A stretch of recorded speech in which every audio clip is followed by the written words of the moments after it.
가장 많이 읽혀지는 책이 있다면 어떤 책이겠습니까?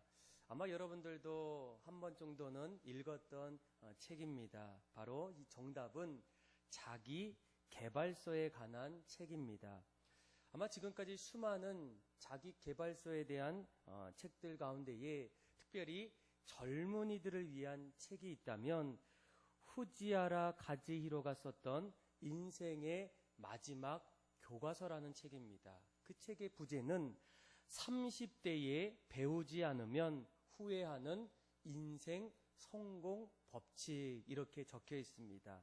아마 지금 이 세계가 성장 사회에서 성숙 사회로 세상의 패러다임이 달라지면서 이에 대응할 수 있는 어떤 자기만의 어떤 생존법을 찾는다면 그 사람은 이 땅에서 행복한 인생으로 또 성공한 인생으로 살 수 있다라는 거예요.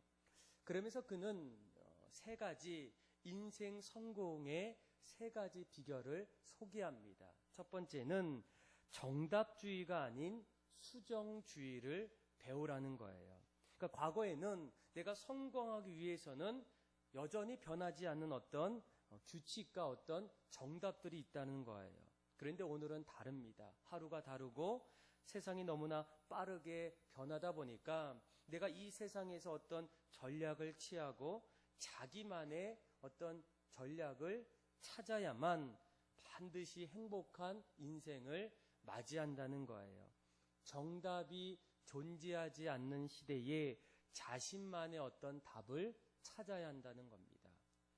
두 번째는 명함 없이 자신을 설명할 수 있는 어떤 방법을 찾는 거예요. 그러니까 쉽게 말하면 우리가 전문적인 어떤 전문성을 필요로 합니다.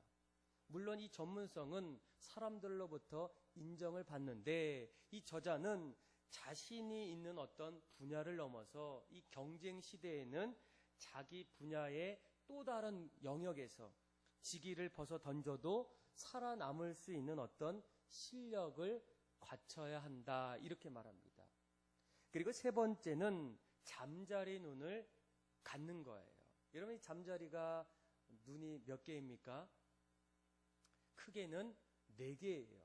그런데 이 식물학자들은, 곤충학자들은 그 크게 4개 가운데 하나하나 보면 하나 안에 또 수천 개에서 수억 개의 그런 눈이 있다라는 거예요. 그러니까 이 잠자리가 앞만 보는 게 아니라 시야가 점점 넓어진다는 거예요. 그러니까 이런 어떤 잠자리의 모습을 보면서 우리가 어떤 일을 할 때에 한 가지 관점이 아니라 다양하면서도 여러 가지 관점에서 잠자리에 있는 사고력을 가져야 된다는 겁니다. 그러니까 자신만의 어떤 생각도 있어야 되고 다른 사람들의 어떤 생각도 존중하면서 폭넓게 또 어떤 생각의 지경을 넓혀서 하나하나 만들 때에 그 사람은 급변하는 세상 속에서 행복한 어떤 인생, 특별히 젊은이들에게 가장 필요한 어떤 법칙이라고 소개합니다. 저는 이 저자의 어떤 인생 성공 3가지 법칙을 곰곰이 생각해 보면서 과연 이 젊은이들에게만 이것이 필요할까? 아니라는 거예요. 여기 계신 모든 분들에게도 이 3가지는 반드시 필요합니다. 이 세상이 우리에게도 너무나 빠르게 흐르고 있어요. 점점 생각이 달라지고 있습니다. 어떻게 어떤 모습으로 변할지 모른다는 거예요. 그런데 그 시대에 우리 모두가 그 자리에 서 있기 때문입니다. 그래서 여러분, 우리가 계속적으로 어떻습니까? 배우셔야 돼요. 살아남기 위해서. 또 세상 사람들이 말하는 어떤 성공적인 행복한 삶을 살기 위해서라도 우리는 날마다 연수가 점점 자라도 배우는 그런 어떤 모습들이 필요하다는 거예요. 그리고 또 전문적인 어떤 또 다른 어떤 모습들도 필요하다는 거예요. 내가 언제까지 이 일을 할 수가 있겠습니까? 또 셋째는 넓은 어떤 사고력, 어떤 넓은 관찰 지경을 넓히셔야 돼요. 여러분, 교회도 마찬가지입니다. 예전의 모습과 오늘날의 교회의 모습은 너무나 달라졌어요. 한 가지의 어떤 생각으로 우리가 신앙생활을 할 수 있을까? 여러분, 어떻겠습니까? 그래서 사람들은 끊임없이 날마다 인생의 어떤 행복을 위해서 자기 개발을 해요. 왜 그들이 노력하고 수고하고 또 어떤 자기 자신의 어떤 삶의 변화를 또 돌이키면서 자기 개발을 할까? 이유는 한 가지예요. 이 땅에서 정말로 어떤 행복함, 또 어떤 성공적인 어떤 인생을 살고자 하는 그들의 어떤 간절한 마음이 있기 때문입니다. 그런데 이런 모습 속에서 과연 믿음의 사람들은 어떤 마음을 가져야 될까? 세상 사람들이 이 땅에 가장 행복함을 마음에 품고 노력하며 수고하며 살 때에 나를 구원해 주셔서 이 땅에서 하늘의 소망을 두고 사는 믿음의 성도들이 가져야 될 어떤 가장 큰 어떤 관심은 여러분 무엇이겠습니까? 뭐 세상의 어떤 성공, 행복 아니라는 거예요. 이 땅에서 믿음의 사람들이 늘 마음속에 소망하고 바라야 될 것은 이 땅에서 하나님이 우리에게 주시는 영적인 부흥입니다. 여러분, 우리가 영적인 부흥이 일어나면 하나님께서 우리에게 충만한 기쁨을 주셔요. 세상에 줄 수 없는 참된 은혜와 사랑을 부어주신다는 거예요. 또 그 안에서 우리가 앞으로 해야 될 하나님의 뜻대로 살 수 있는 어떤 길을 하나님이 날마다 보여주신다는 거예요. 그래서 아마 성경에도 이 하박국 선지자가 뭐라고 고백합니까? 하나님, 이 수년 내에 부흥하게 하옵소서. 우리가 간절히 소망하는 것은 세상 사람들이 꿈꾸고 소망하는 것이 아니라 하나님이 우리에게 주시는 영적인 부흥이 우리의 삶 속에 날마다 나타나는 것입니다. 어떤 분들은 이 부흥에 대해서 조금 오해하시는 분이 있어요. 여러분, 이 부흥이 무엇입니까? 어떤 분들은 부흥이 교회가 점점 커지는 것, 교인 수가 점점 늘어나는 것, 또 헌금이 점점 많아지는 것, 예배당이 크고 화려한 것, 사람들이 열정적으로 예배 자리에 나오는 것, 물론 이런 어떤 모습들은 부흥의 어떤 결과물, 부흥이 일어날 때에 나타나는 어떤 하나의 어떤 단면이라는 거예요. 그러나 부흥의 어떤 실제적인 본질적인 그런 모습은 아니라는 겁니다. 여러분, 도대체 이 부흥이 무엇일까? 히브리어로 보니까 하야라는 그런 뜻으로 죽었던 것이 다시 살아나는 능력을 말해요. 그러니까 이 하박국이 하나님, 이 나라에 새로운 부흥을 주옵소서라고 외쳤던 것은 그동안 이스라엘 백성들이 영적으로 부패하고 타락해버린 이스라엘의 영적인 삶을 다시 살려달라는 거예요. 하나님을 대적하고 또 당신을 핍박했던 그 이스라엘 백성들을 다시금 일으켜달라는 겁니다. 여호와의 영광을 상실해버렸던 그 자리에서 하나님만을 높이고 하나님의 백성이 날마다 하나님을 찬양하는 일들이 다시금 새롭게 생명을 가지고 일어나는 그런 어떤 일들이 바로 이 부흥의 참된 모습이라는 거예요. 그래서 여러분, 이 부흥이 일어나면 특별히 먼저는 개인의 변화가 일어납니다. 그리고 개인의 변화를 넘어서 공동체의 변화가 점점 뚜렷하게 나타난다는 거예요. 오늘 우리가 읽었던 이 느헤미야의 말씀을 보게 되면 이 느헤미야를 통해서 이스라엘의 놀라운 부흥이 일어납니다. 먼저는 하나님께서 느헤미야에게 영적인 부흥을 주셨어요. 그리고 그 자리에서 끝나는 것이 아니라 느헤미야와 그리고 그곳에 있었던 학자였던 에스라를 통해서 그 나라 모든 전체의 새로운 부흥의 일들을 이제 시작하게 돼요. 여러분, 그 당시에 이 이스라엘은 어떻습니까? 얼마 전까지만 하더라도 바벨론에 의해서 나라가 멸망했어요.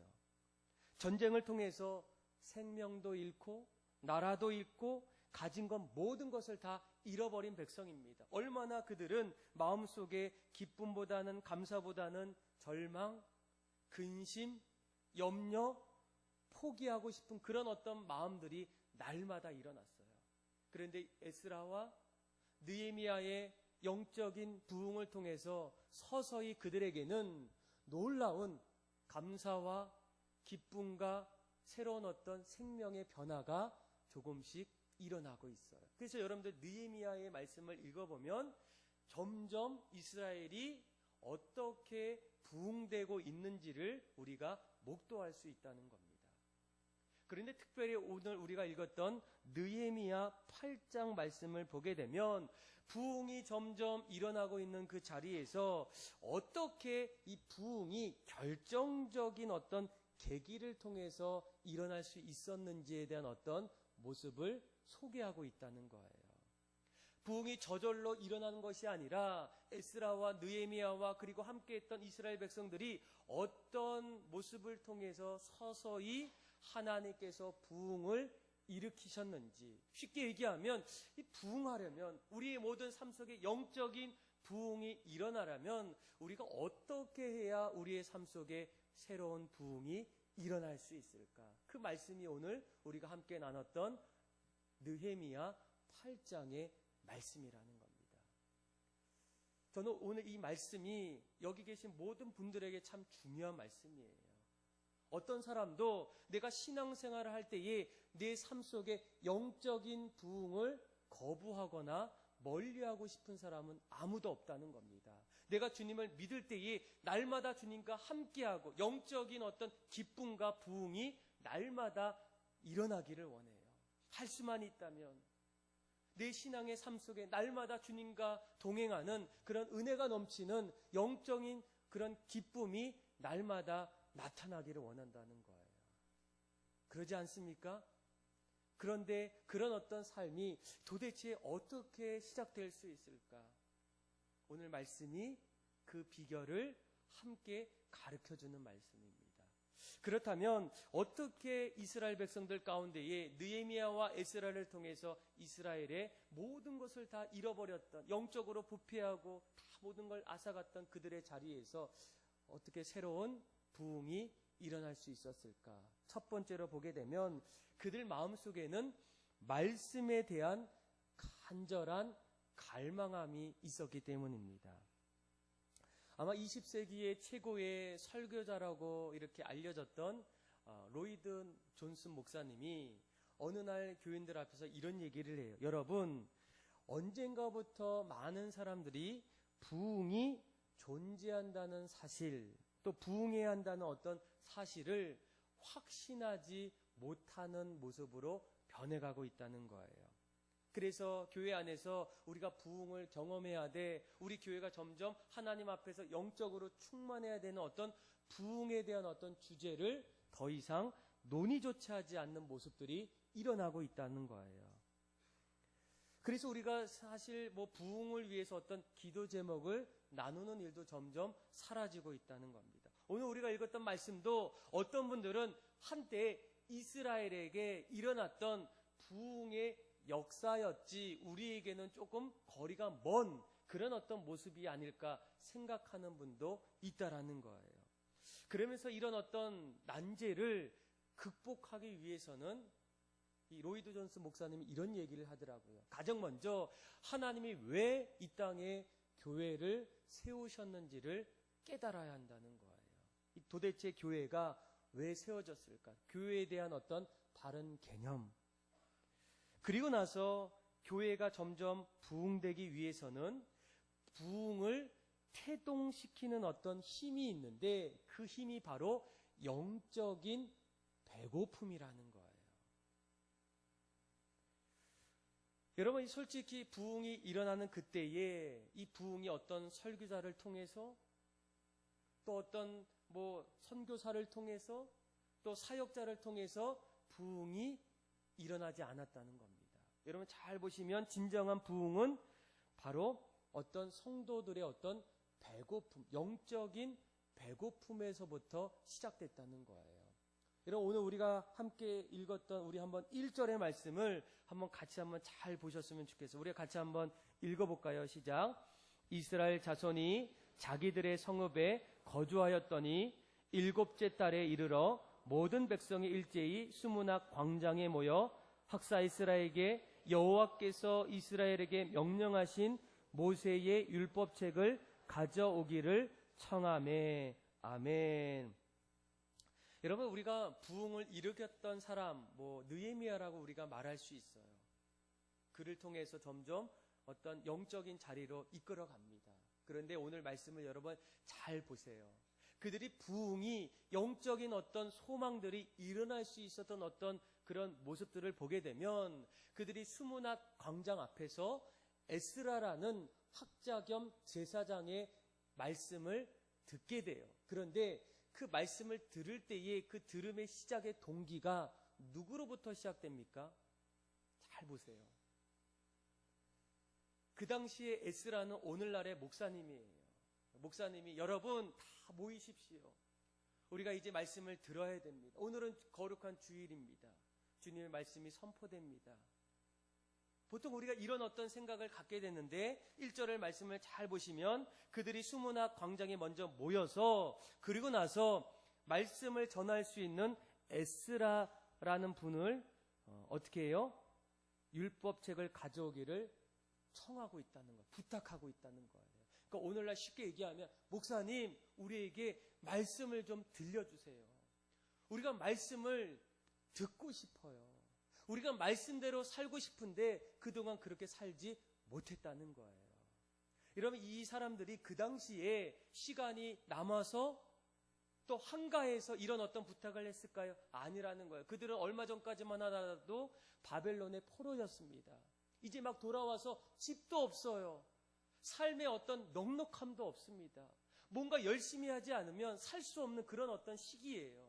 그런데 그들이 가장 먼저 무엇을 하게 됩니다. 그들 마음속에 그동안 바벨론 포로에서 하나님을 잃어버리고 영적인 어떤 그 갈증, 영적인 어떤 이 배고픔을 통해서 이것을 채우고자 하는 어떤 간절한 마음이 그들 마음속에 있었다는 거예요.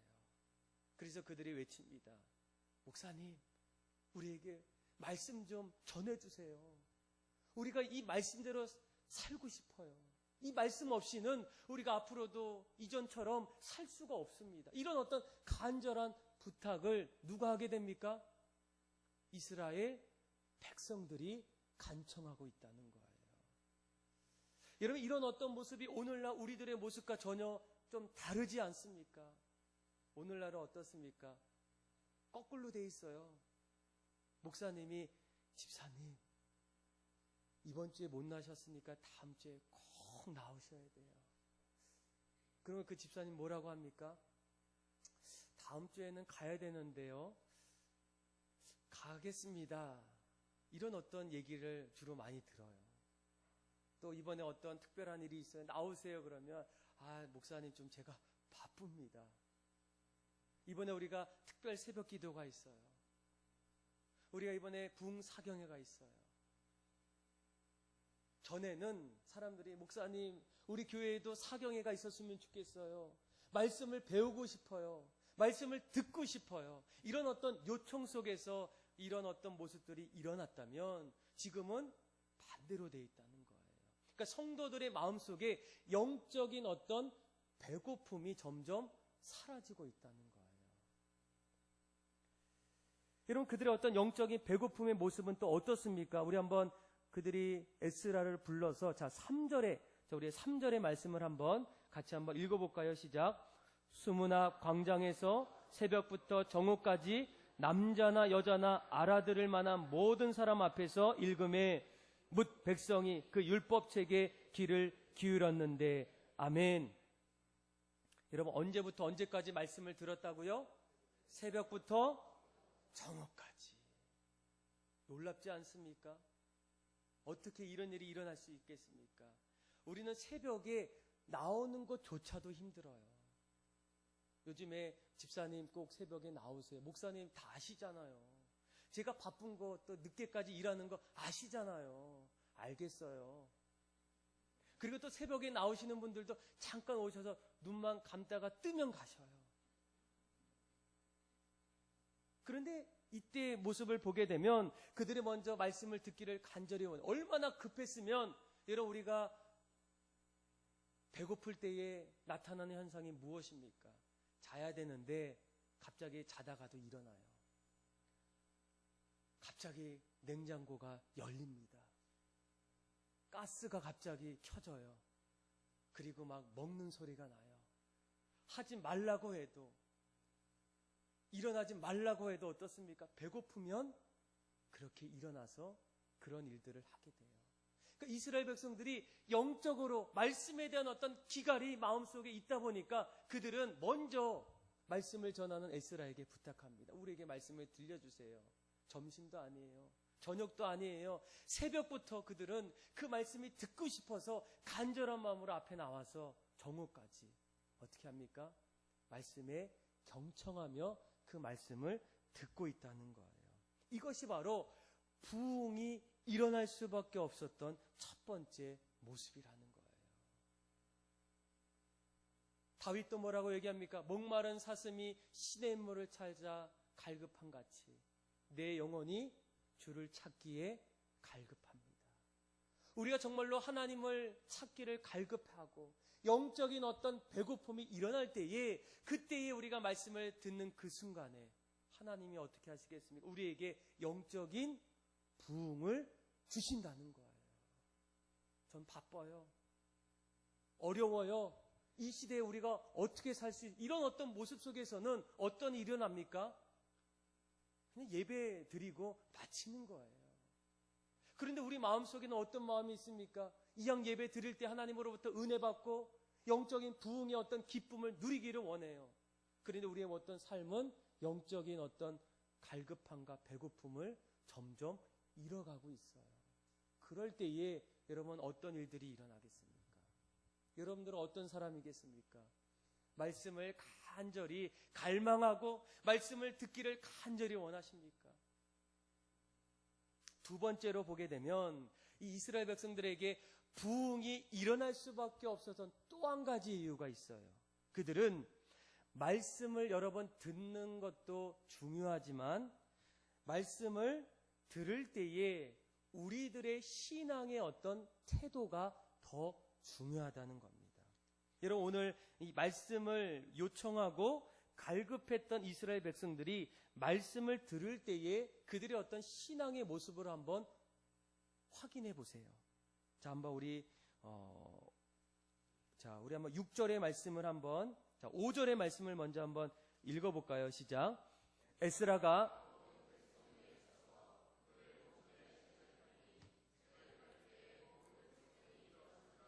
아멘. 여러분, 하나님 말씀이 들려올 때 그들이 어떻게 했다고? 모두 일어섰다는 거예요. 여러분, 일어섰다는 것은 어떤 의미가 있습니까? 말씀에 대한 어떤 경외함, 말씀에 대한 어떤 존경심이 있다는 거예요. 내가 이 말씀 없이는 내가 살 수 없음에 대한 어떤 간절함이 그 마음에 있습니다. 내가 이 말씀을 받들겠습니다. 이런 어떤 마음으로 일어섰다는 거예요. 그리고 또 한 가지 있어요. 일어설 때가 언제입니까?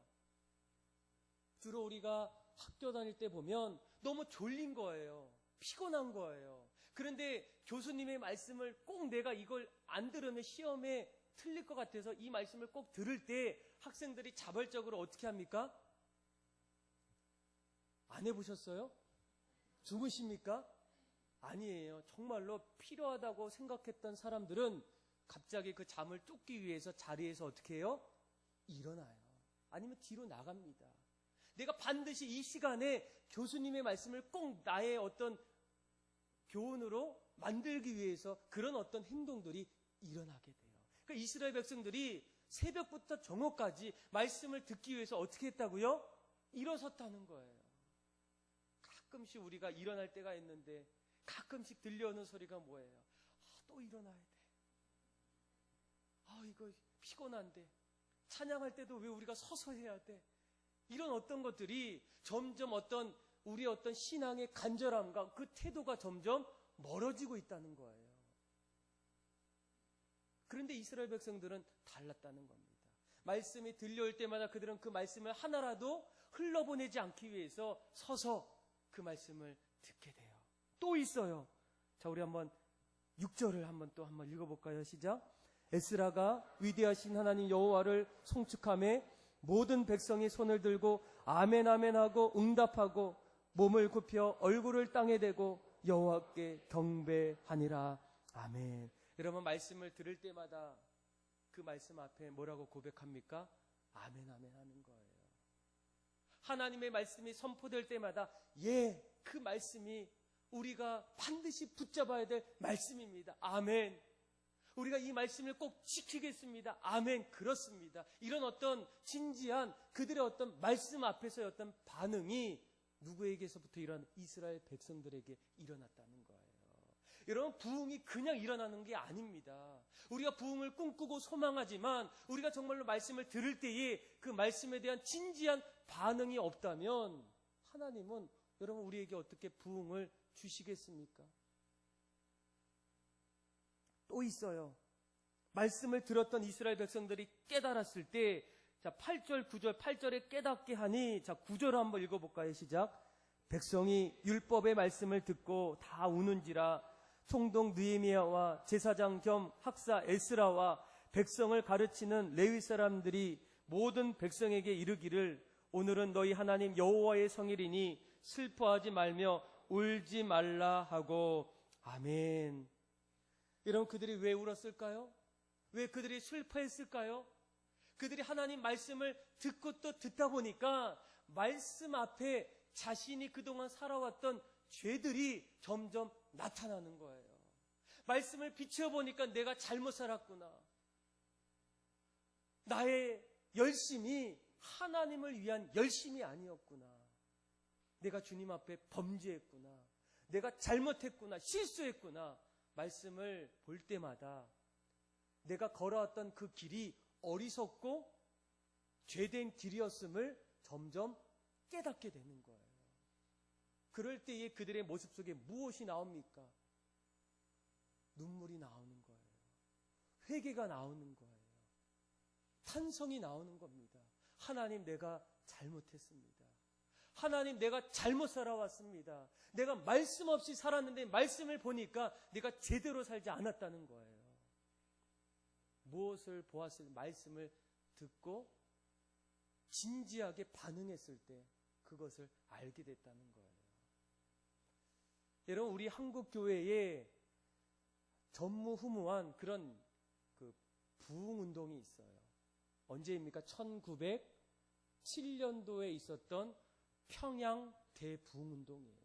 전국적으로 평양을 통해서 전국적으로 곳곳에 부흥이 일어나요. 그런데 그 부흥이 일어나기 이전에 4년 전에 1903년도죠. 1903년도에 원산에서 감리교회 로버트 하디 선교사가 이 평양 대부흥 운동을 일으키는 어떤 부흥의 어떤 불씨 역할을 했다는 거예요. 그가 선교사님들끼리 이렇게 모입니다. 그때에도 이런 얘기를 했어요. 왜 우리가 선교를 여기 왔는데 왜 부흥이 잘 안 될까? 성도들이 변하지 않을까? 이런 어떤 생각 속에서 늘 마음속에 이런 생각을 갖고 있었어요. 어떤 자부심, 백인 우월주의. 나는 열심히 전하는데 그 조선인들이 듣지 않는 거예요. 그런데 기도하고 말씀을 보면서 그가 깨닫는 것은 자기 자신이 잘못되었음을 점점 알게 되었다는 겁니다. 그는 하나님 앞에 자복하며 기도해요. 하나님, 나는 의사라는 자부심과 백인 우월주의에서 그동안 벗어나지 못했습니다. 하나님, 내가 사역에 실패한 건 모든 한국 사람이라고 핑계댔기 때문입니다. 내가 말씀 앞에 서지 못하고 그들을 끝까지 기다리지 못하고 용서하지 못하고 사랑으로 품지 못했던 것, 그것이 나의 어떤 실수였고 어리석음이었고 부흥을 가로막는 어떤 그런 모습이었습니다. 그는 1903년도 원산에서 기도하면서 말씀을 보면서 그것을 깨닫게 되는 거예요. 그러면서 그 자리에서 하나님 앞에 간절하게 회개하며 기도해요. 눈물 흘리면서. 그런데 그런 어떤 기도가 그 옆에 있는 또 다른 선교사님, 그리고 또 왔던 또 다른 어떤 선교사님과 함께 계속적인 어떤 회개 기도의 운동으로 점점 일어나고, 그래서 그 운동이 1907년도에 평양 대부흥 운동까지 이르렀다는 거예요. 이것이 바로 말씀을 들을 때에 우리들이 해야 될 어떤 진지한 모습의 반응이라는 거예요. 또 있어요. 여러분 10절 보세요. 13절. 자, 13절 한번 읽어볼까요? 시작. 그 이튿날 백성의 족장들과 제사장들과 레위 사람들이 율법의 말씀을 밝히 알고자 하여 학사 에스라에게 모여서 아멘. 말씀이 너무나 들려오니까 또 말씀을 듣고 싶은 거예요. 그래서 이튿날, 다음 날 어떻게 했다고요? 또 왔어요. 말씀을 또 듣기를 원해요. 점점 이런 어떤 말씀의 사모함, 영적인 어떤 배고픔을 다시 채우는 어떤 그 자리에 자꾸만 백성들의 마음이 모아지고 있다는 거예요. 이러면 어떻습니까? 여러분들 말씀에 대한 계속적인 어떤 갈망의 모습이 있습니까? 아마 우리가 내일부터 특세가 있어요. 특별 새벽 기도회. 또 금요일부터 오후 8시부터 부흥사경회가 있어요. 여러분 이 자리는 여러분들을 위한 자리입니다. 여러분들이 하나님의 말씀 앞에 설 수 있는 정말 중요한 자리예요. 그런데 어떤 분들은 여전히 마음속에 이런 마음을 갖고 있어요. 가긴 가야 되겠지. 가면 그래도 하루라도 좀 가서 있어야 되겠지. 새벽은 못 나와도 그래도 사경회 때 토요일 날 그래도 한번 좀 시간을 한번 내볼까? 이런 어떤 마음을 갖는 분이 있어요. 또 다른 사람들은 벌써부터 8월 말부터 또 가을이 되기 전부터 우리가 열심히 사역했는데 이제 우리가 어떤 사역에 대한 어떤 땀으로 인해서 지쳤던 우리의 영혼들을 채울 수 있는 그런 어떤 예배와 사경회가 있을 때 내가 이번에 어떤 하나님께서 나에게 은혜를 주실까? 어떤 말씀을 해 주실까? 이런 어떤 기대와 설렘으로 서 있는 분이 있어요. 만약 이런 모습 속에서 하나님이 이런 모습을 보시면 어떻게 하시겠습니까? 가긴 가야 되겠지?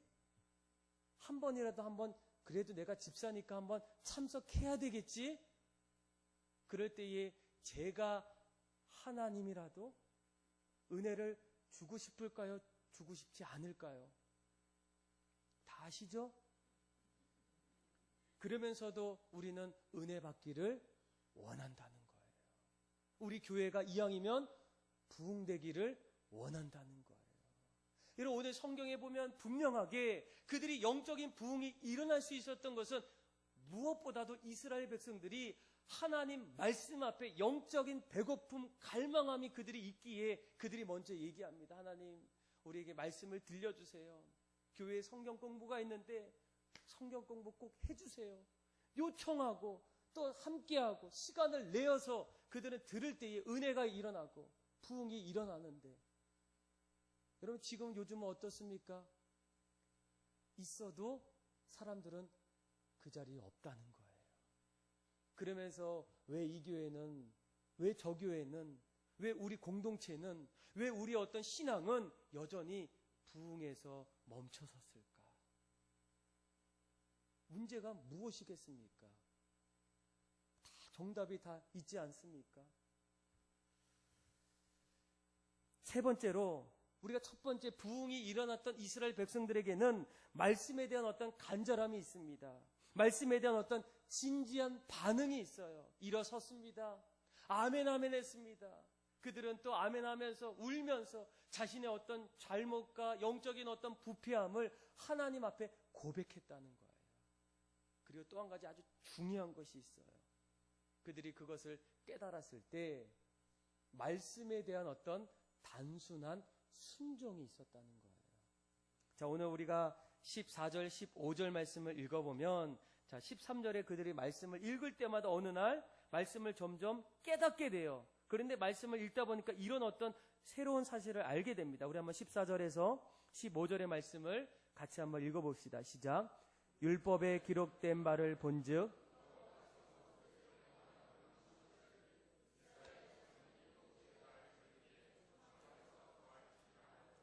또 일러스되 모든 성읍과 예루살렘에 공포하여 이르기를 너희는 산에 가서 감람나무 가지와 들감람나무 가지와 화석류 나무 가지와 종려나무 가지와 기타 무성한 나무 가지를 가져다가 기록한 바를 따라 초막을 지으라 하라 한지라. 아멘. 자, 그들이 말씀을 점점 듣다 보니까 이스라엘 백성들이 하나님께서 모세를 통해서 애굽을 떠나서 가나안까지 가는 그런 광야의 기간 동안, 광야 생활 동안 초막절이라는 어떤 절기를 이렇게 말씀하셨어요. 그래서 이 초막절은 뭐냐면 그들이 40년 동안 그 광야에서 하나님께서 그동안 어떻게 그들을 인도하셨고 보호하시고 어떤 자리에서까지도 사랑하셨는지를, 광야 생활을 기억하는 그런 어떤 축제의 자리예요. 그래서 그들은 초막절이 되면 집 근처에다가 광야에서 있었던 어떤 천막들을 치고 거기에서 생활을 해요. 야, 우리 선배들, 믿음의 사람들이 이런 어떤 모습들, 출애굽 때 이런 어떤 일들이 있었구나. 그때 하나님께서 함께 하셨고 하나님 은혜를 주셨고 만나와 메추라기와 광야의 어떤 홍해를 가른 어떤 놀라운 일들을 주신 것처럼 우리에게도 앞으로도 주기를 원하는 어떤 그런 마음으로 보냈다는 거예요. 그런데 언젠가부터 이런 초막절을 우리들이 지키는 것을 잃어버리게 돼요. 그런데 말씀을 읽어보니까 정말로 우리가 이런 일들을 해야 된다는 것을 알게 돼요. 그랬을 때 그들은 어떻게 합니까? 이때부터 잃어버렸던, 하지 않았던 초막절을 지금부터 지키게 돼요. 그러니까 말씀을 듣고 이제는 그 말씀대로 순종하는 일을 시작합니다. 아마 우리가 말씀을 들을 때마다 각자에게 들려오는 하나님의 메시지는 각각 다를 수 있어요. 어떤 분들은 말씀을 들을 때마다 그래, 내가 그동안 기도해야 되는데 내가 기도하지 않았구나. 내가 말씀대로 살아야 되는데 말씀대로 살지 않았구나. 내가 서로 예수님처럼 사랑하고 용서해야 되는데 그동안 친구들, 직장 동료들, 함께하는 사람들을 사랑하지 못했구나. 내가 그동안 섬기지 못했구나. 이것을 어떻게 합니까? 말씀을 통해서 점점 들려주셔요. 그런데 중요한 것은 그것을 알았을 때에 그 이후로부터의 나의 어떤 모습이 그 말씀대로 하나님, 제가 정말로 이제는 기도하겠습니다. 내일부터라도 기도의 자리에 나와서 내가 있는 그 자리에서 기도하는 것. 하나님, 내가 이제 말씀을, 이제 성경을 펴고 내가 하나하나 읽겠습니다. 내가 누구를 미워했는데 이제는 용서하겠습니다. 이런 어떤 단순한 순종이 일어날 때에 그때 여러분 뭐가 일어납니까? 부흥이 일어난다는 거예요.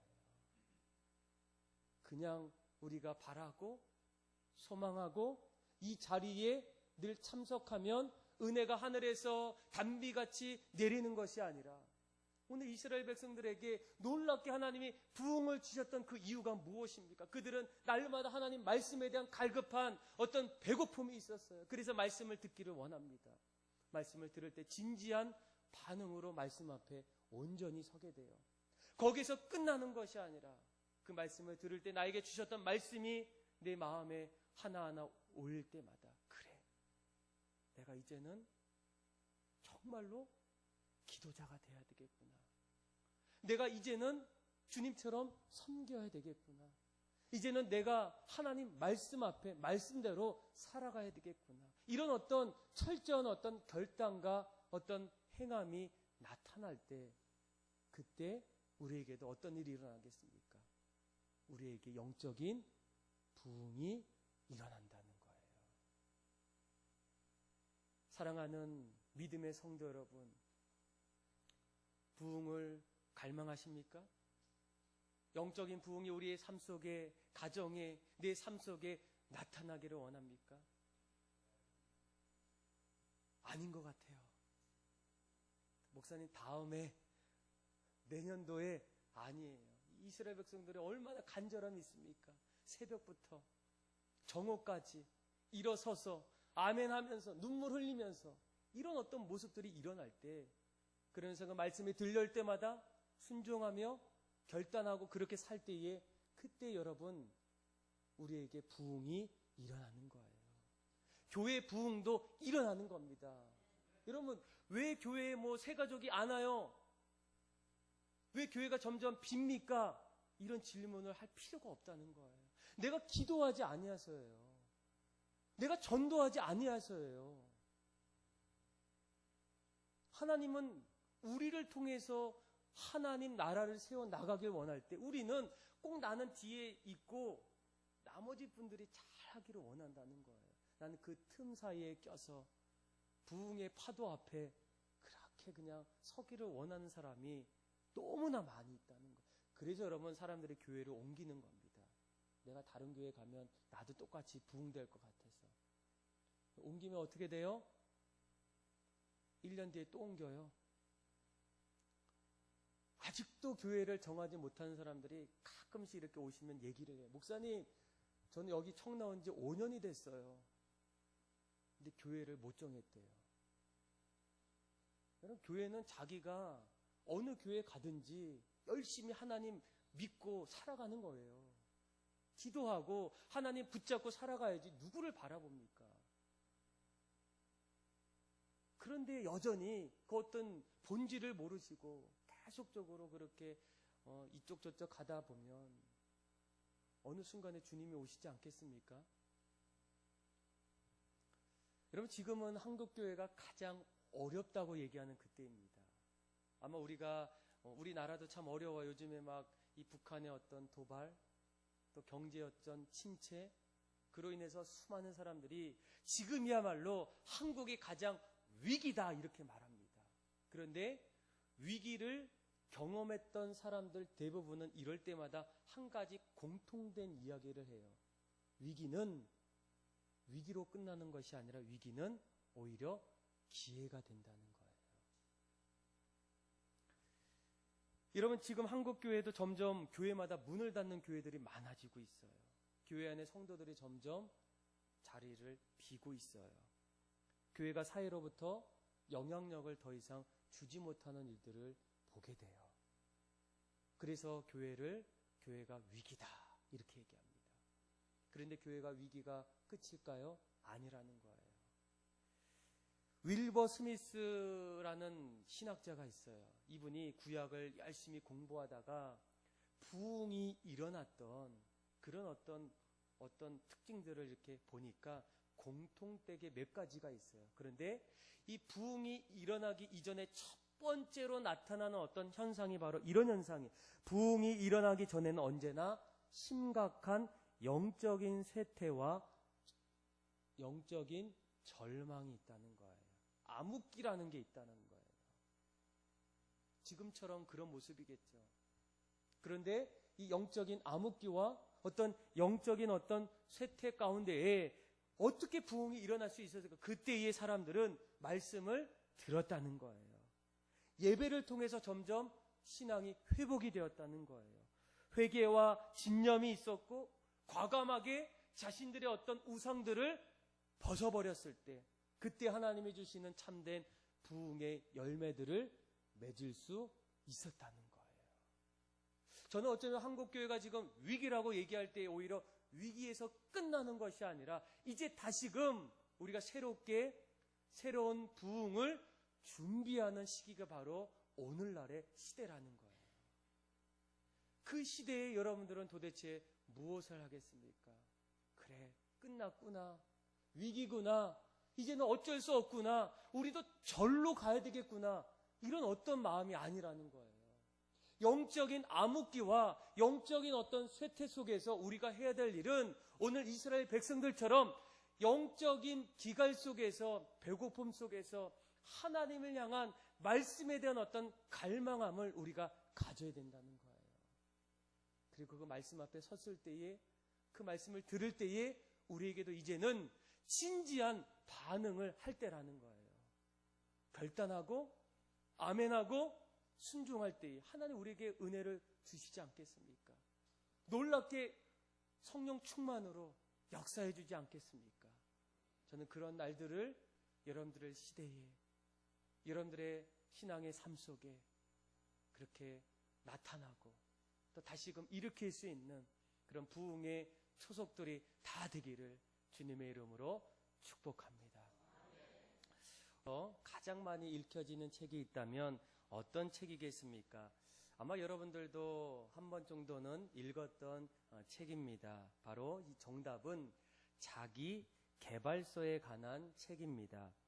아마 지금까지 수많은 자기 개발서에 대한 책들 가운데에 특별히 젊은이들을 위한 책이 있다면 후지야라 가즈히로가 썼던 인생의 마지막 교과서라는 책입니다. 그 책의 부제는 30대에 배우지 않으면 후회하는 인생 성공 법칙, 이렇게 적혀 있습니다.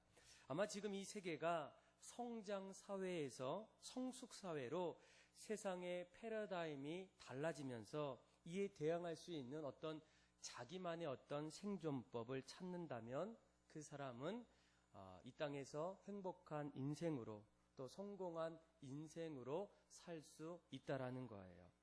그러면서 그는 세 가지 인생 성공의 세 가지 비결을 소개합니다. 첫 번째는 정답주의가 아닌 수정주의를 배우라는 거예요. 그러니까 과거에는 내가 성공하기 위해서는 여전히 변하지 않는 어떤 규칙과 어떤 정답들이 있다는 거예요. 그런데 오늘은 다릅니다. 하루가 다르고 세상이 너무나 빠르게 변하다 보니까 내가 이 세상에서 어떤 전략을 취하고 자기만의 어떤 전략을 찾아야만 반드시 행복한 인생을 맞이한다는 거예요. 정답이 존재하지 않는 시대에 자신만의 어떤 답을 찾아야 한다는 겁니다. 두 번째는 명함 없이 자신을 설명할 수 있는 어떤 방법을 찾는 거예요. 그러니까 쉽게 말하면 우리가 전문적인 어떤 전문성을 필요로 합니다. 물론 이 전문성은 사람들로부터 인정을 받는데 이 저자는 자신이 있는 어떤 분야를 넘어서 이 경쟁 시대에는 자기 분야의 또 다른 영역에서 지기를 벗어 던져도 살아남을 수 있는 어떤 실력을 갖춰야 한다, 이렇게 말합니다. 그리고 세 번째는 잠자리 눈을 갖는 거예요. 여러분, 이 잠자리가 눈이 몇 개입니까? 크게는 4개예요. 그런데 이 식물학자들은, 곤충학자들은 그 크게 4개 가운데 하나하나 보면 하나 안에 또 수천 개에서 수억 개의 그런 눈이 있다라는 거예요. 그러니까 이 잠자리가 앞만 보는 게 아니라 시야가 점점 넓어진다는 거예요. 그러니까 이런 어떤 잠자리의 모습을 보면서 우리가 어떤 일을 할 때에 한 가지 관점이 아니라 다양하면서도 여러 가지 관점에서 잠자리에 놓은 사고력을 가져야 된다는 겁니다. 그러니까 자신만의 어떤 생각도 있어야 되고 다른 사람들의 어떤 생각도 존중하면서 폭넓게 또 어떤 생각의 지경을 넓혀서 하나하나 만들 때에 그 사람은 급변하는 세상 속에서 행복한 어떤 인생, 특별히 젊은이들에게 가장 필요한 어떤 법칙이라고 소개합니다. 저는 이 저자의 어떤 인생 성공 3가지 법칙을 곰곰이 생각해 보면서 과연 이 젊은이들에게만 이것이 필요할까? 아니라는 거예요. 여기 계신 모든 분들에게도 이 3가지는 반드시 필요합니다. 이 세상이 우리에게도 너무나 빠르게 흐르고 있어요. 점점 생각이 달라지고 있습니다. 어떻게 어떤 모습으로 변할지 모른다는 거예요. 그런데 그 시대에 우리 모두가 그 자리에 서 있기 때문입니다. 그래서 여러분, 우리가 계속적으로 어떻습니까? 배우셔야 돼요. 살아남기 위해서. 또 세상 사람들이 말하는 어떤 성공적인 행복한 삶을 살기 위해서라도 우리는 날마다 연수가 점점 자라도 배우는 그런 어떤 모습들이 필요하다는 거예요.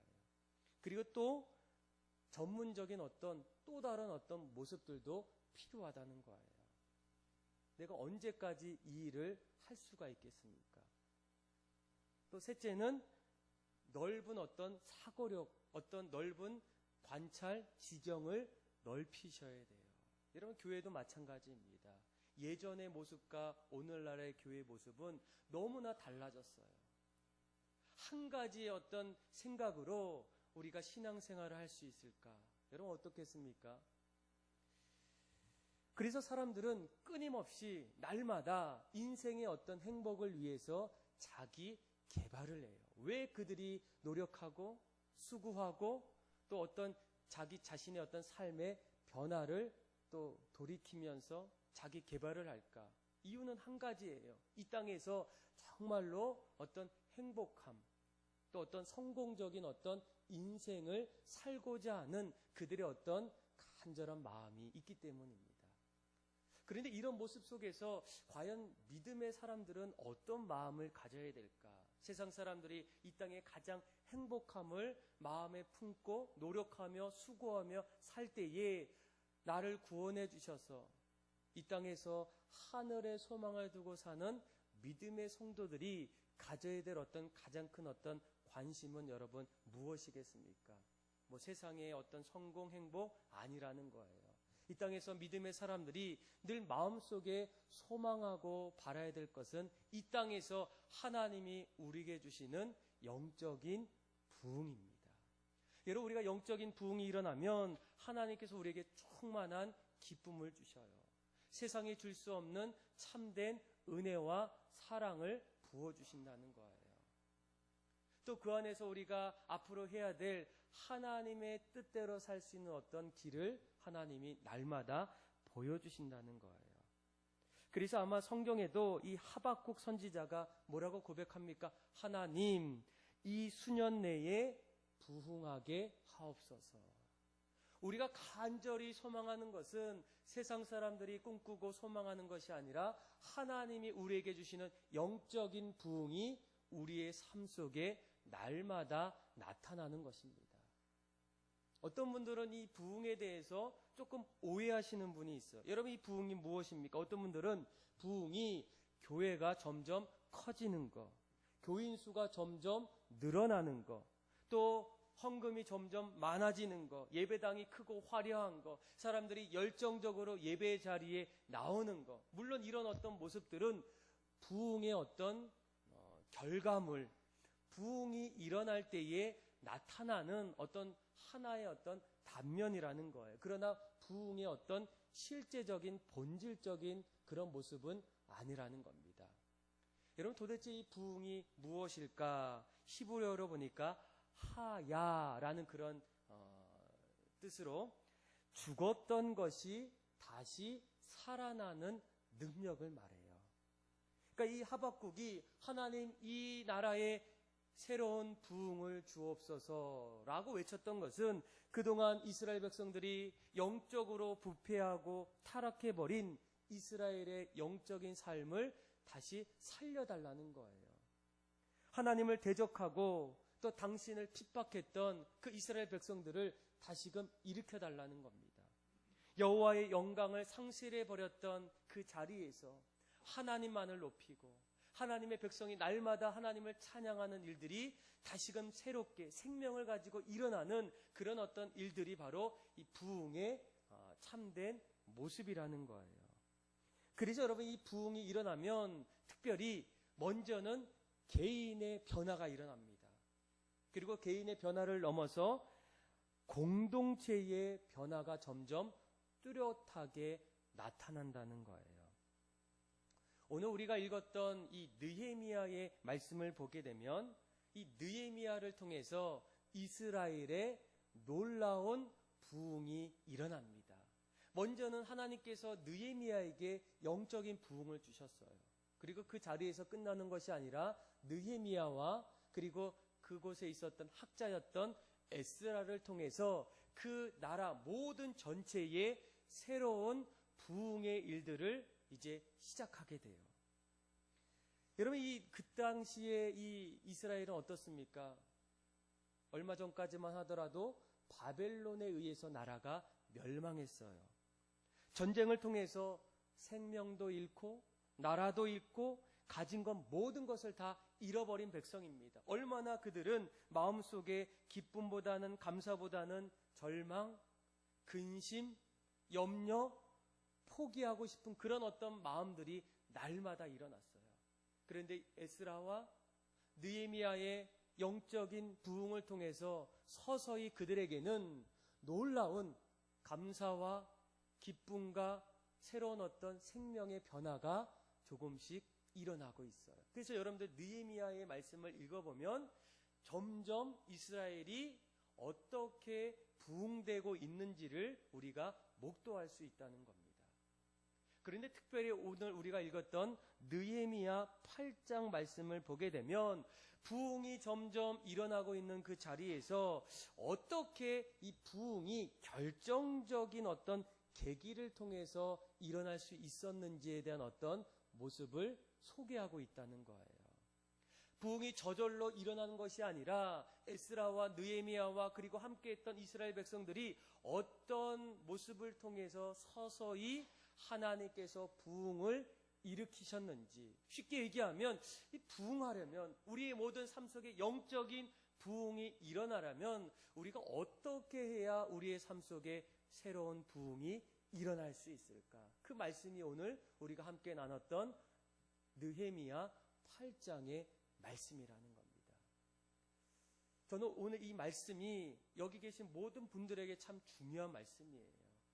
어떤 사람도 내가 신앙생활을 할 때에 내 삶 속에 영적인 부흥을 거부하거나 멀리하고 싶은 사람은 아무도 없다는 겁니다. 내가 주님을 믿을 때에 날마다 주님과 함께하고 영적인 어떤 기쁨과 부흥이 날마다 일어나기를 원해요. 할 수만 있다면 내 신앙의 삶 속에 날마다 주님과 동행하는 그런 은혜가 넘치는 영적인 그런 기쁨이 날마다 나타나기를 원한다는 거예요. 그러지 않습니까? 그런데 그런 어떤 삶이 도대체 어떻게 시작될 수 있을까? 오늘 말씀이 그 비결을 함께 가르쳐주는 말씀입니다. 그렇다면 어떻게 이스라엘 백성들 가운데에 느헤미야와 에스라를 통해서 이스라엘의 모든 것을 다 잃어버렸던, 영적으로 부패하고 다 모든 걸 앗아갔던 그들의 자리에서 어떻게 새로운 부흥이 일어날 수 있었을까? 첫 번째로 보게 되면 그들 마음속에는 말씀에 대한 간절한 갈망함이 있었기 때문입니다. 아마 20세기의 최고의 설교자라고 이렇게 알려졌던 로이드 존슨 목사님이 어느 날 교인들 앞에서 이런 얘기를 해요. 여러분, 언젠가부터 많은 사람들이 부흥이 존재한다는 사실, 또 부흥해야 한다는 어떤 사실을 확신하지 못하는 모습으로 변해가고 있다는 거예요. 그래서 교회 안에서 우리가 부흥을 경험해야 돼, 우리 교회가 점점 하나님 앞에서 영적으로 충만해야 되는 어떤 부흥에 대한 어떤 주제를 더 이상 논의조차 하지 않는 모습들이 일어나고 있다는 거예요. 그래서 우리가 사실 부흥을 위해서 어떤 기도 제목을 나누는 일도 점점 사라지고 있다는 겁니다. 오늘 우리가 읽었던 말씀도 어떤 분들은 한때 이스라엘에게 일어났던 부흥의 역사였지 우리에게는 조금 거리가 먼 그런 어떤 모습이 아닐까 생각하는 분도 있다라는 거예요. 그러면서 이런 어떤 난제를 극복하기 위해서는 이 로이드 존스 목사님이 이런 얘기를 하더라고요. 가장 먼저 하나님이 왜 이 땅에 교회를 세우셨는지를 깨달아야 한다는 거예요. 도대체 교회가 왜 세워졌을까? 교회에 대한 어떤 바른 개념. 그리고 나서 교회가 점점 부흥되기 위해서는 부흥을 태동시키는 어떤 힘이 있는데 그 힘이 바로 영적인 배고픔이라는 거예요. 여러분, 솔직히 부흥이 일어나는 그때에 이 부흥이 어떤 설교자를 통해서 또 어떤 선교사를 통해서 또 사역자를 통해서 부흥이 일어나지 않았다는 겁니다. 여러분 잘 보시면 진정한 부흥은 바로 어떤 성도들의 어떤 배고픔, 영적인 배고픔에서부터 시작됐다는 거예요. 여러분 오늘 우리가 함께 읽었던 우리 한번 1절의 말씀을 한번 같이 한번 잘 보셨으면 좋겠어요. 우리가 같이 한번 읽어볼까요? 시작. 이스라엘 자손이 자기들의 성읍에 거주하였더니 7째 달에 이르러 모든 백성이 일제히 수문학 광장에 모여 학사 이스라엘에게 여호와께서 이스라엘에게 명령하신 모세의 율법책을 가져오기를 청하매. 아멘. 여러분 우리가 부흥을 일으켰던 사람 느헤미야라고 우리가 말할 수 있어요. 그를 통해서 점점 어떤 영적인 자리로 이끌어갑니다. 그런데 오늘 말씀을 여러분 잘 보세요. 그들이 부흥이 영적인 어떤 소망들이 일어날 수 있었던 어떤 그런 모습들을 보게 되면 그들이 수문학 광장 앞에서 에스라라는 학자 겸 제사장의 말씀을 듣게 돼요. 그런데 그 말씀을 들을 때에 그 들음의 시작의 동기가 누구로부터 시작됩니까? 잘 보세요. 그 당시에 에스라는 오늘날의 목사님이에요. 목사님이 여러분 다 모이십시오. 우리가 이제 말씀을 들어야 됩니다. 오늘은 거룩한 주일입니다. 주님의 말씀이 선포됩니다. 보통 우리가 이런 어떤 생각을 갖게 되는데 1절의 말씀을 잘 보시면 그들이 수문학 광장에 먼저 모여서 그리고 나서 말씀을 전할 수 있는 에스라라는 분을 어떻게 해요? 율법책을 가져오기를 청하고 있다는 거예요. 부탁하고 있다는 거예요. 그러니까 오늘날 쉽게 얘기하면 목사님 우리에게 말씀을 좀 들려주세요. 우리가 말씀을 듣고 싶어요. 우리가 말씀대로 살고 싶은데 그동안 그렇게 살지 못했다는 거예요. 여러분 이 사람들이 그 당시에 시간이 남아서 또 한가해서 이런 어떤 부탁을 했을까요? 아니라는 거예요. 그들은 얼마 전까지만 하더라도 바벨론의 포로였습니다. 이제 막 돌아와서 집도 없어요. 삶의 어떤 넉넉함도 없습니다. 뭔가 열심히 하지 않으면 살 수 없는 그런 어떤 시기예요. 그런데 그들이 가장 먼저 무엇을 하게 됩니까? 그들 마음속에 그동안 바벨론 포로에서 하나님을 잃어버리고 영적인 어떤 그 갈증, 영적인 어떤 이 배고픔을 통해서 이것을 채우고자 하는 어떤 간절한 마음이 그들 마음속에 있었다는 거예요. 그래서 그들이 외칩니다. 목사님, 우리에게 말씀 좀 전해주세요. 우리가 이 말씀대로 살고 싶어요. 이 말씀 없이는 우리가 앞으로도 이전처럼 살 수가 없습니다. 이런 어떤 간절한 부탁을 누가 하게 됩니까? 이스라엘 백성들이 간청하고 있다는 거예요. 여러분 이런 어떤 모습이 오늘날 우리들의 모습과 전혀 좀 다르지 않습니까? 오늘날은 어떻습니까? 거꾸로 돼 있어요.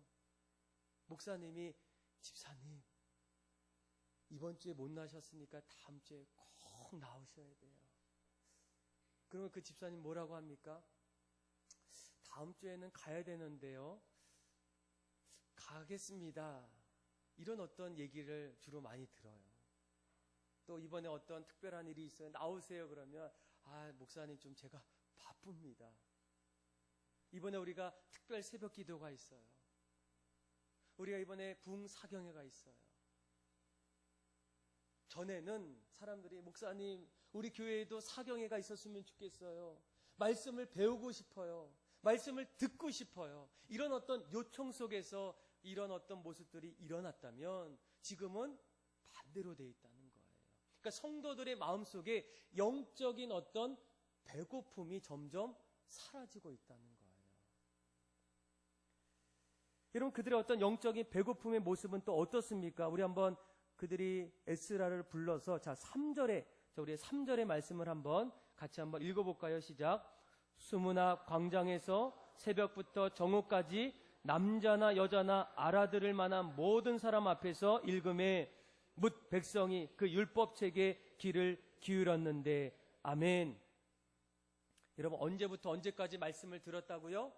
새벽부터 정오까지. 놀랍지 않습니까? 어떻게 이런 일이 일어날 수 있겠습니까? 우리는 새벽에 나오는 것조차도 힘들어요. 요즘에 집사님 꼭 새벽에 나오세요. 목사님 다 아시잖아요. 제가 바쁜 거 또 늦게까지 일하는 거 아시잖아요. 알겠어요. 그리고 또 새벽에 나오시는 분들도 잠깐 오셔서 눈만 감다가 뜨면 가셔요. 그런데 이때의 모습을 보게 되면 그들이 먼저 말씀을 듣기를 간절히 원해요. 얼마나 급했으면 여러분 우리가 배고플 때에 나타나는 현상이 무엇입니까? 자야 되는데 갑자기 자다가도 일어나요. 갑자기 냉장고가 열립니다. 가스가 갑자기 켜져요. 그리고 막 먹는 소리가 나요. 하지 말라고 해도 일어나지 말라고 해도 어떻습니까? 배고프면 그렇게 일어나서 그런 일들을 하게 돼요. 그러니까 이스라엘 백성들이 영적으로 말씀에 대한 어떤 기갈이 마음속에 있다 보니까 그들은 먼저 말씀을 전하는 에스라에게 부탁합니다. 우리에게 말씀을 들려주세요. 점심도 아니에요. 저녁도 아니에요. 새벽부터 그들은 그 말씀이 듣고 싶어서 간절한 마음으로 앞에 나와서 정오까지 어떻게 합니까? 말씀에 경청하며 그 말씀을 듣고 있다는 거예요. 이것이 바로 부흥이 일어날 수밖에 없었던 첫 번째 모습이라는 거예요. 다윗도 뭐라고 얘기합니까? 목마른 사슴이 시냇물을 찾아 갈급한 같이 내 영혼이 주를 찾기에 갈급합니다. 우리가 정말로 하나님을 찾기를 갈급하고 영적인 어떤 배고픔이 일어날 때에 그때에 우리가 말씀을 듣는 그 순간에 하나님이 어떻게 하시겠습니까? 우리에게 영적인 부흥을 주신다는 거예요. 전 바빠요. 어려워요. 이 시대에 우리가 어떻게 살 수 이런 어떤 모습 속에서는 어떤 일이 일어납니까? 그냥 예배 드리고 마치는 거예요. 그런데 우리 마음속에는 어떤 마음이 있습니까? 이왕 예배 드릴 때 하나님으로부터 은혜 받고 영적인 부흥의 어떤 기쁨을 누리기를 원해요. 그런데 우리의 어떤 삶은 영적인 어떤 갈급함과 배고픔을 점점 잃어가고 있어요. 그럴 때에 여러분 어떤 일들이 일어나겠습니까? 여러분들은 어떤 사람이겠습니까? 말씀을 간절히 갈망하고 말씀을 듣기를 간절히 원하십니까? 두 번째로 보게 되면 이 이스라엘 백성들에게 부흥이 일어날 수밖에 없었던 또 한 가지 이유가 있어요. 그들은 말씀을 여러 번 듣는 것도 중요하지만 말씀을 들을 때에 우리들의 신앙의 어떤 태도가 더 중요하다는 겁니다. 여러분 오늘 이 말씀을 요청하고 갈급했던 이스라엘 백성들이 말씀을 들을 때에 그들의 어떤 신앙의 모습을 한번 확인해 보세요. 자, 한번 우리 한번 6절의 말씀을 한번 5절의 말씀을 먼저 한번 읽어볼까요? 시작. 에스라가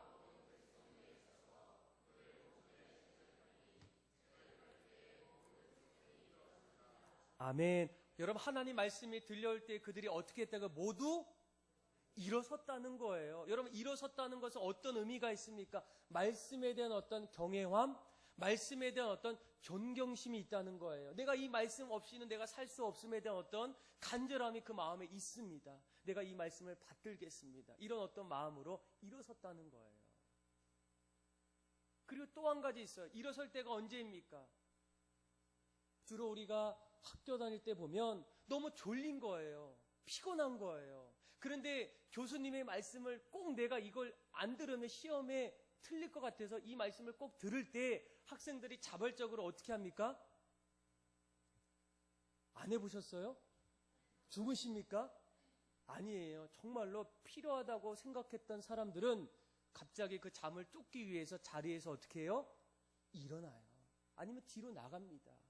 내가 반드시 이 시간에 교수님의 말씀을 꼭 나의 어떤 교훈으로 만들기 위해서 그런 어떤 행동들이 일어나게 돼요. 그러니까 이스라엘 백성들이 새벽부터 정오까지 말씀을 듣기 위해서 어떻게 했다고요? 일어섰다는 거예요. 가끔씩 우리가 일어날 때가 있는데 가끔씩 들려오는 소리가 뭐예요? 또 일어나야 돼. 이거 피곤한데. 찬양할 때도 왜 우리가 서서 해야 돼? 이런 어떤 것들이 점점 어떤 우리의 어떤 신앙의 간절함과 그 태도가 점점 멀어지고 있다는 거예요. 그런데 이스라엘 백성들은 달랐다는 겁니다. 말씀이 들려올 때마다 그들은 그 말씀을 하나라도 흘러보내지 않기 위해서 서서 그 말씀을 듣게 돼요. 또 있어요. 자, 우리 한번 6절을 한번 읽어볼까요? 시작. 에스라가 위대하신 하나님 여호와를 송축하며 모든 백성이 손을 들고 아멘 아멘 하고 응답하고 몸을 굽혀 얼굴을 땅에 대고 여호와께 경배하니라.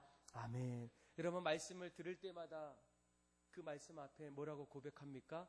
아멘 아멘 하는 거예요. 하나님의 말씀이 선포될 때마다 그 말씀이 우리가 반드시 붙잡아야 될 말씀입니다. 아멘.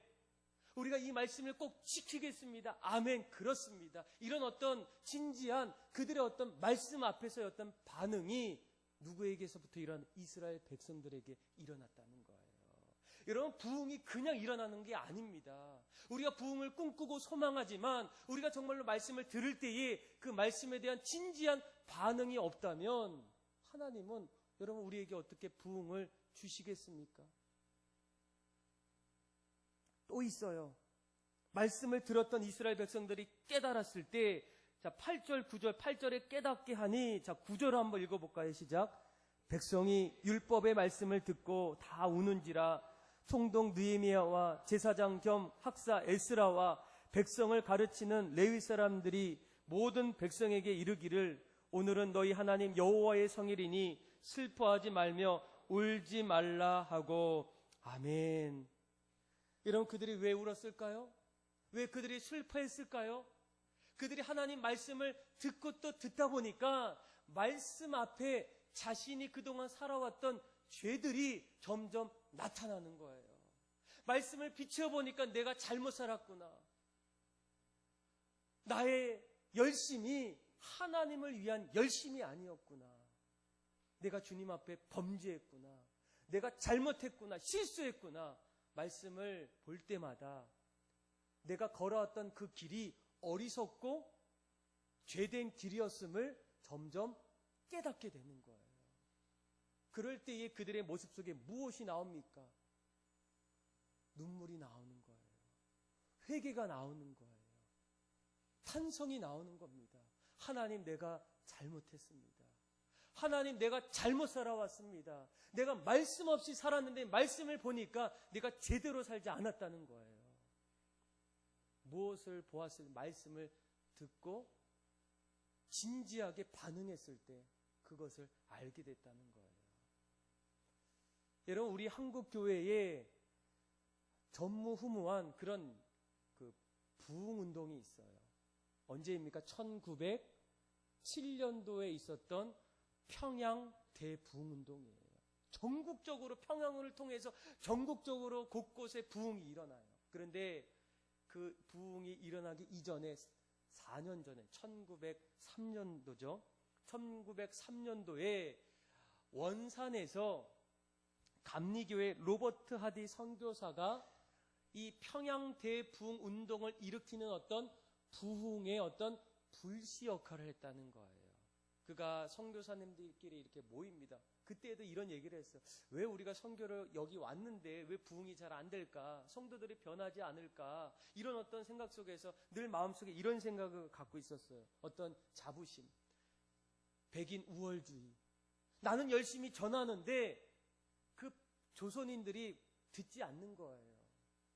그런데 기도하고 말씀을 보면서 그가 깨닫는 것은 자기 자신이 잘못되었음을 점점 알게 되었다는 겁니다.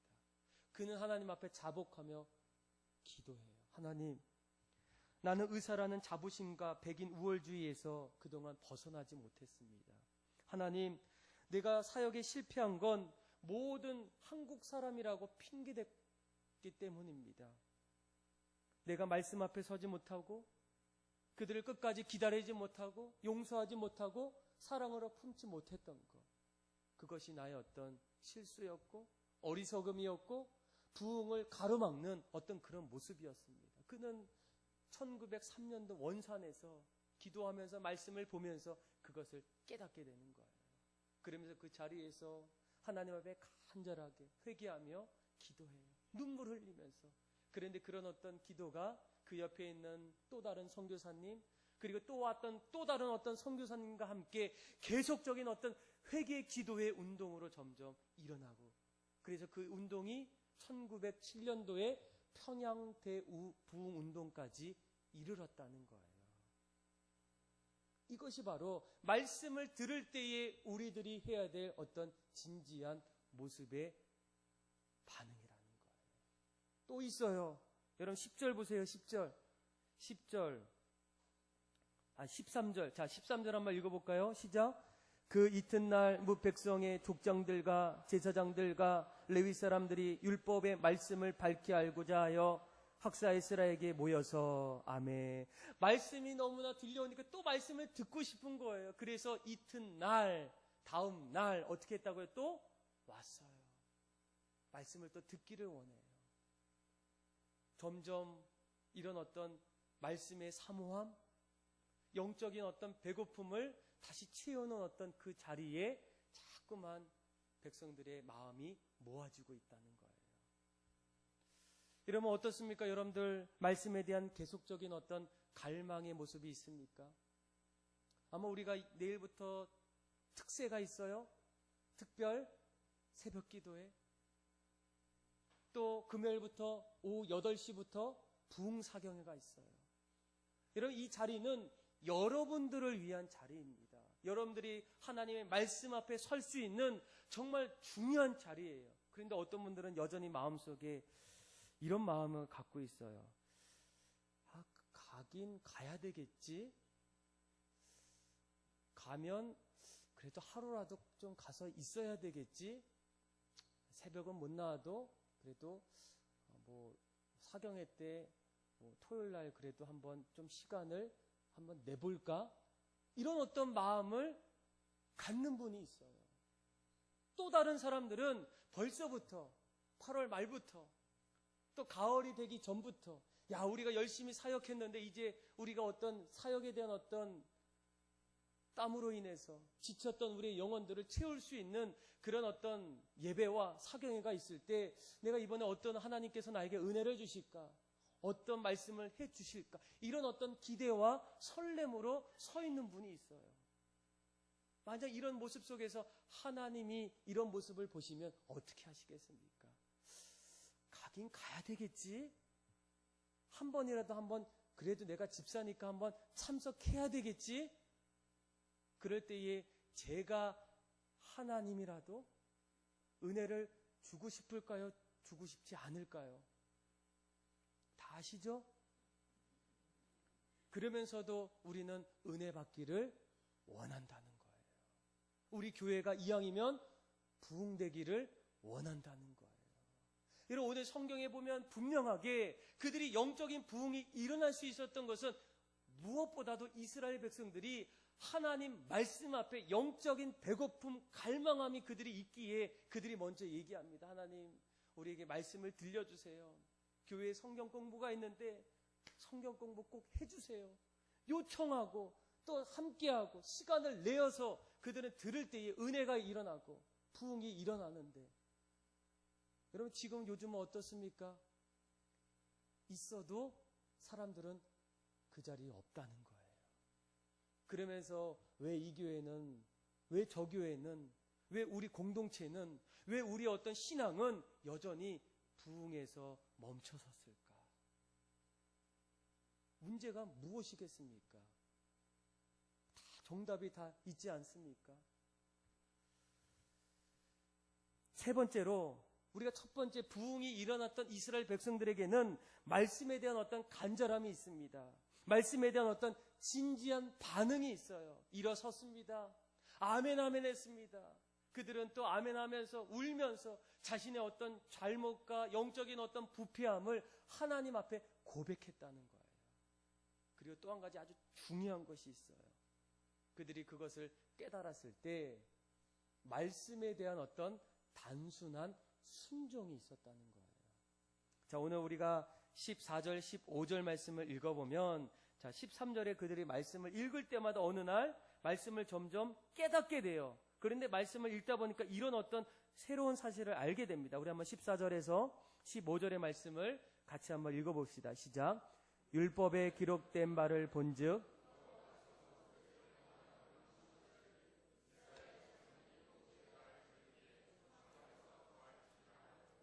또 일러스되 모든 성읍과 예루살렘에 공포하여 이르기를 너희는 산에 가서 감람나무 가지와 들감람나무 가지와 화석류 나무 가지와 종려나무 가지와 기타 무성한 나무 가지를 가져다가 기록한 바를 따라 초막을 지으라 하라 한지라. 아멘. 자, 그들이 말씀을 점점 듣다 보니까 이스라엘 백성들이 하나님께서 모세를 통해서 애굽을 떠나서 가나안까지 가는 그런 광야의 기간 동안 광야 생활 동안 초막절이라는 어떤 절기를 이렇게 말씀하셨어요. 그래서 이 초막절은 뭐냐면 그들이 40년 동안 그 광야에서 하나님께서 그동안 어떻게 그들을 인도하셨고 보호하시고 어떤 자리에서까지도 사랑하셨는지를 광야 생활을 기억하는 그런 어떤 축제의 자리예요. 그래서 그들은 초막절이 되면 집 근처에다가 광야에서 있었던 어떤 천막들을 치고 거기에서 생활을 해요. 야, 우리 선배들, 믿음의 사람들이 이런 어떤 모습들, 출애굽 때 이런 어떤 일들이 있었구나. 그때 하나님께서 함께 하셨고 하나님 은혜를 주셨고 만나와 메추라기와 광야의 어떤 홍해를 가른 어떤 놀라운 일들을 주신 것처럼 우리에게도 앞으로도 주기를 원하는 어떤 그런 마음으로 보냈다는 거예요. 그런데 언젠가부터 이런 초막절을 우리들이 지키는 것을 잃어버리게 돼요. 그런데 말씀을 읽어보니까 정말로 우리가 이런 일들을 해야 된다는 것을 알게 돼요. 그랬을 때 그들은 어떻게 합니까? 이때부터 잃어버렸던, 하지 않았던 초막절을 지금부터 지키게 돼요. 그러니까 말씀을 듣고 이제는 그 말씀대로 순종하는 일을 시작합니다. 아마 우리가 말씀을 들을 때마다 각자에게 들려오는 하나님의 메시지는 각각 다를 수 있어요. 어떤 분들은 말씀을 들을 때마다 그래, 내가 그동안 기도해야 되는데 내가 기도하지 않았구나. 내가 말씀대로 살아야 되는데 말씀대로 살아지 않았구나. 내가 서로 예수님처럼 사랑하고 용서해야 되는데 그동안 친구들, 직장 동료들, 함께하는 사람들을 사랑하지 못했구나. 내가 그동안 섬기지 못했구나. 이것을 어떻게 합니까? 말씀을 통해서 점점 들려주셔요.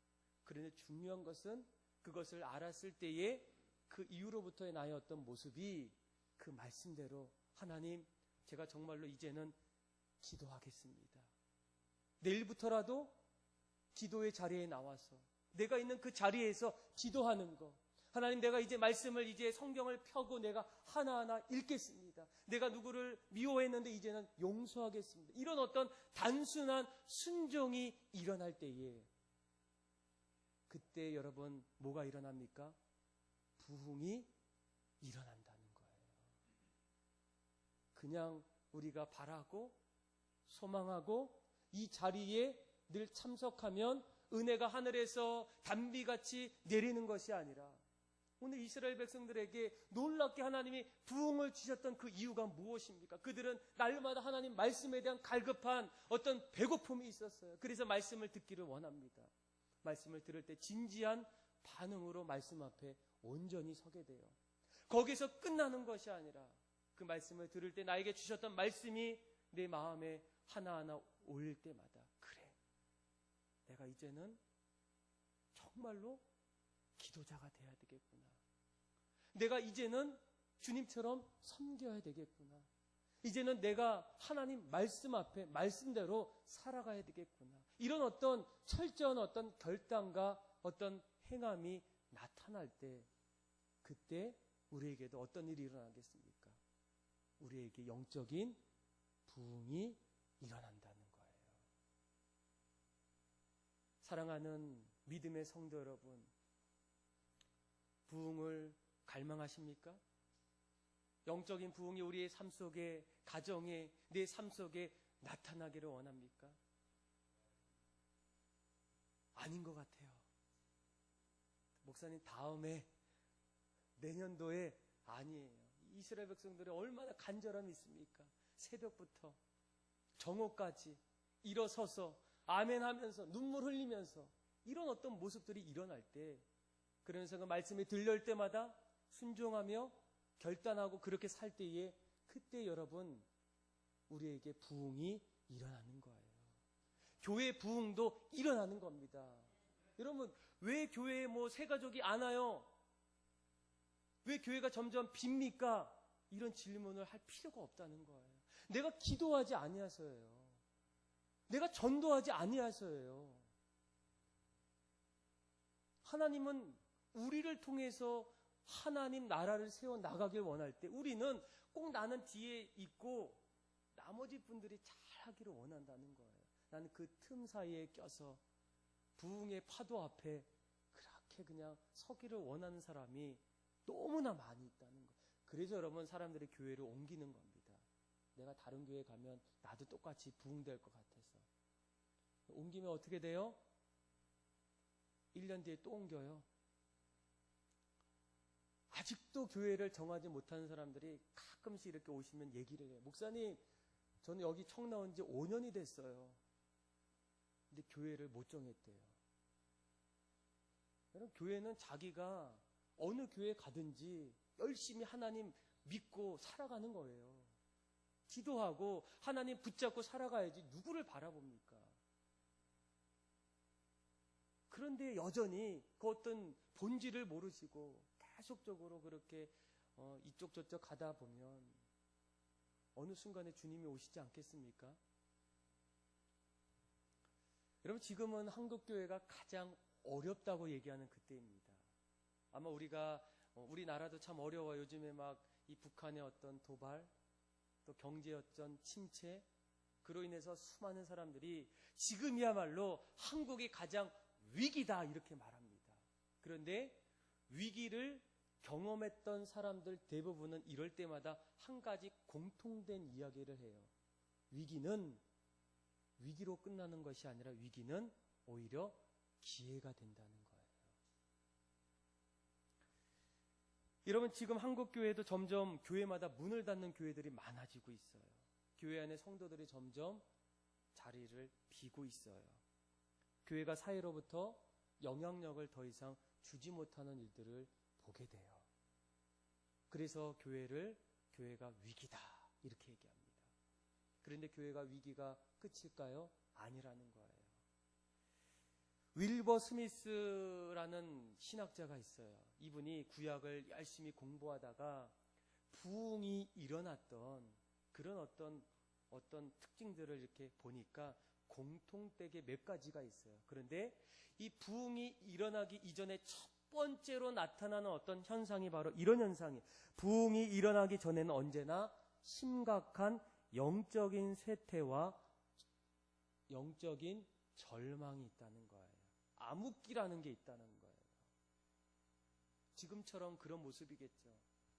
그런데 이 영적인 암흑기와 어떤 영적인 어떤 쇠퇴 가운데에 어떻게 부흥이 일어날 수 있었을까? 그때의 사람들은 말씀을 들었다는 거예요. 예배를 통해서 점점 신앙이 회복이 되었다는 거예요. 회개와 진념이 있었고 과감하게 자신들의 어떤 우상들을 벗어버렸을 때 그때 하나님이 주시는 참된 부흥의 열매들을 맺을 수 있었다는 거예요. 저는 어쩌면 한국교회가 지금 위기라고 얘기할 때 오히려 위기에서 끝나는 것이 아니라 이제 다시금 우리가 새로운 부흥을 준비하는 시기가 바로 오늘날의 시대라는 거예요. 그 시대에 여러분들은 도대체 무엇을 하겠습니까? 그래, 끝났구나. 위기구나. 이제는 어쩔 수 없구나. 우리도 절로 가야 되겠구나. 이런 어떤 마음이 아니라는 거예요. 영적인 암흑기와 영적인 어떤 쇠퇴 속에서 우리가 해야 될 일은 오늘 이스라엘 백성들처럼 영적인 기갈 속에서 배고픔 속에서 하나님을 향한 말씀에 대한 어떤 갈망함을 우리가 가져야 된다는 거예요. 그리고 그 말씀 앞에 섰을 때에 그 말씀을 들을 때에 우리에게도 이제는 진지한 반응을 할 때라는 거예요. 결단하고 아멘하고 순종할 때에 하나님 우리에게 은혜를 주시지 않겠습니까? 놀랍게 성령 충만으로 역사해 주지 않겠습니까? 저는 그런 날들을 여러분들의 시대에 여러분들의 신앙의 삶 속에 그렇게 나타나고 또 다시금 일으킬 수 있는 그런 부흥의 초석들이 다 되기를 주님의 이름으로 축복합니다.